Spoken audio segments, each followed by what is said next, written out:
Toshkentda biznes obyektlarining nomlari yozilgan peshlavhalar demontaji tadbirkorlarning jiddiy e'tirozlariga sabab bo'lmoqda.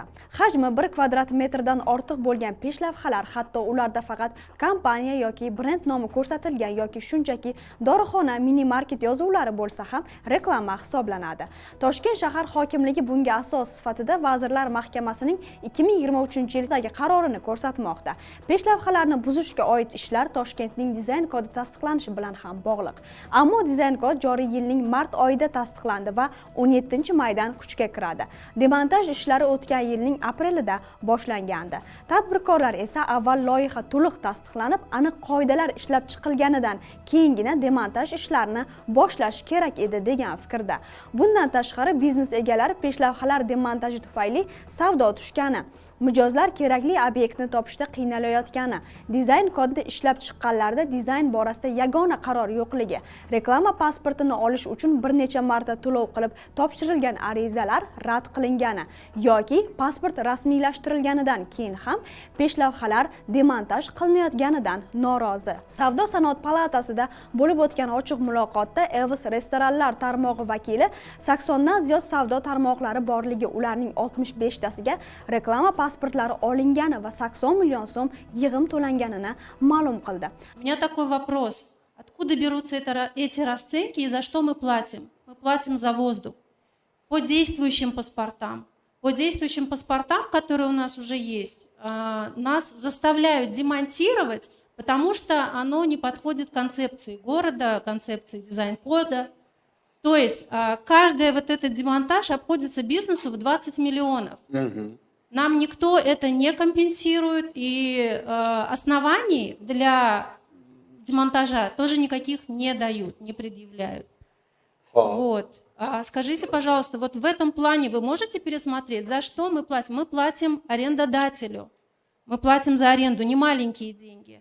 Мы крупный налогоплательщик, у нас работает более 3000 человек, то есть мы эти деньги бизнес найдет куда потратить. За какой вот реклама это, вывеска это? Я понимаю, что есть отличия, но за что мы платим? Bunga javoban Savdo-sanoat palatasi raisi Davron Vahobov Toshkent shahridan 436 kilometr 36 ta ko'chadagi umumiy ovqatlanish va xizmat ko'rsatish tashqi fasadlari uchun reklama pulining 1 yilligini olmaslikni taklif qilishni bildirdi. Chunki davlat o'zi shahar chiroyli bo'lishini xohlayapti, dedi u. Giotto restoranlar tarmog'i asoschisi Kemal Kaya dizayn kod ishlab chiqilgan jarayonni savodsizlarcha deb baholab, peshlavhalarni bir necha bor o'zgartirishga majbur bo'lganini aytdi. Eng katta pretenziyam bu proyektni qilgan kompaniyaga. Это компания, которая этот проект сделала. На русском говорите? Да. Они это неграмотно все сделали. Я сюда пришел, 4 архитектора собирал, сказал, здесь ничего неправильно, не размер. Если по-моему, она подела, eğer burada doğru bo'lganda, bu yerda yok fon zeleni bo'lish kerak, Papa John's. KFC qizil bo'lish kerak. Bunaqa muammolar bo'lmasdi. Ben özüm Sebir'de Giotto'ya dizaynını sonra gelip de veremediler. Dizayn kod çıkmadı.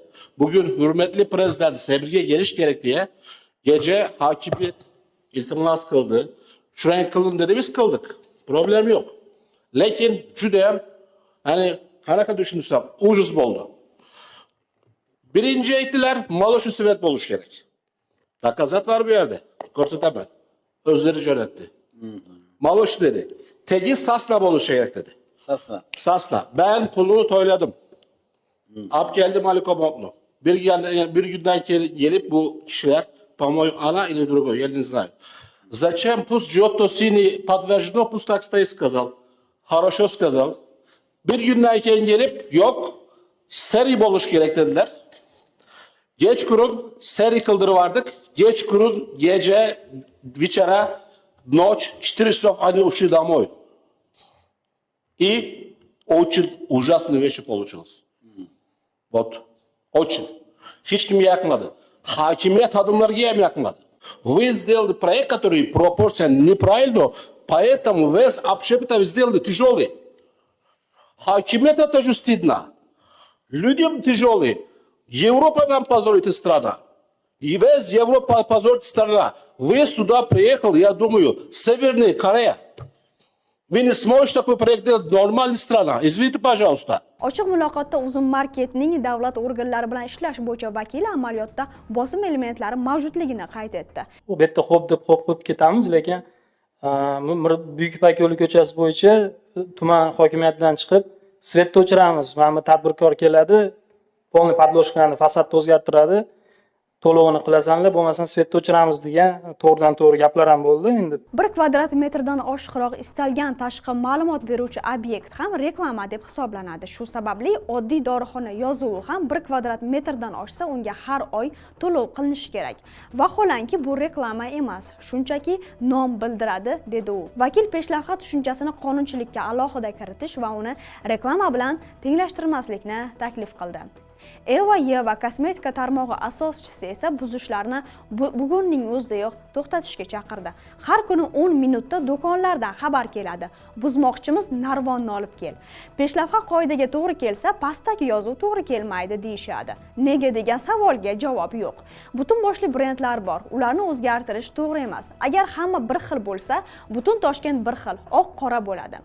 Korxonaning brend buki bormi? Bo'ldi. Ko'rib chiqish kerak, dedi tadbirkor. Lekin butun boshli jahon brendlari bor-da. Mana o'zingiz to'g'ri aytdingiz, KFC butun dunyoda katta bo'lib, butun dunyoda rangi bunaqa bo'lsa, qanday qilib bu yerda mana 50 sm joyga sig'dirgandek bo'ldi, o'shandagina olasan ruxsatingni deyish bu umuman noto'g'ri. Savdo sanoat palatasi raisi mazkur jarayon bosqichma-bosqich amalga oshirilishini bildirdi. Tadbirkorlarni sabr qilishga chaqirdi. Vaqtincha Abdurahmon aka to'xtatib turib, 100 kilometr kelishib olaylik. 332 kilometr yil oxirigacha yilgan bo'lsa, bez para, bez asab, bez jahl bemalol yil oxirigacha biz majburiyat olamiz qilishga. Endi uni aylanma mablag' bo'ladimi 100 million, viviska bo'ladimi? U ikkinchi masala. Moliyaviy instrument bo'yicha yordam berish qilamiz. Samoglani ko'cha 36 ta ko'cha, 10 ta odam bo'lsa, har bir ko'chaga 10 ta aktivist qo'ysak, 360 ta odam bilan kunlik muloqot qilsak, naborot yanada tezroq ishimiz bitadi deb o'ylayman.